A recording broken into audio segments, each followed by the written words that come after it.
összehozta ezt a véletlen, na hát szép kis baleset, hogy éppen én, na és hogy éppen te, váratlanul a sors így fordult. De jó, hogy ez nem rajtunk múlt. Összejöttünk te meg én, ki mondta azt, hogy ilyen nem volt még. Nem nagy ügy, csak te meg én. Mi lenne, hogyha mondjuk elhinnénk, túlélhető az elmúlt idő. Ne félj, soha nincs túl késő.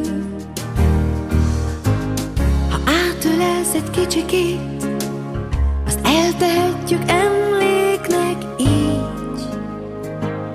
Mondd, hogy igen.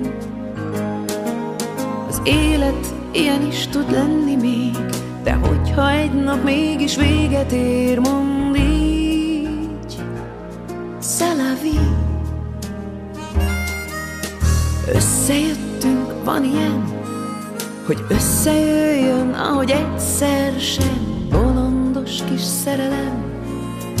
Össze-visszaver a szívemben hajnal körül, a rakpart fölül, a hold a lábunkhoz ül.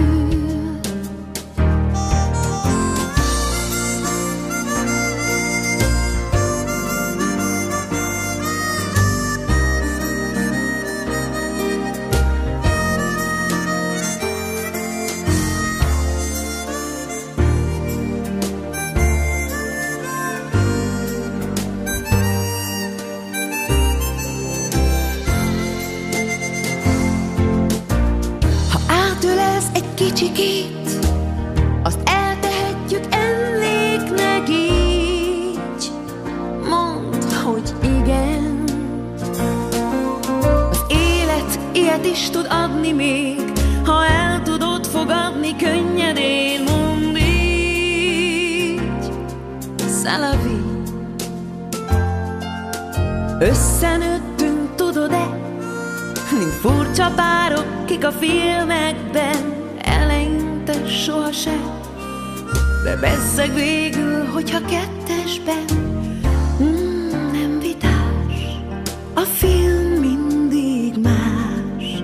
Fáj, hogy a végén még néznénk, ám indulnunk kell. Na de miért adnánk fel?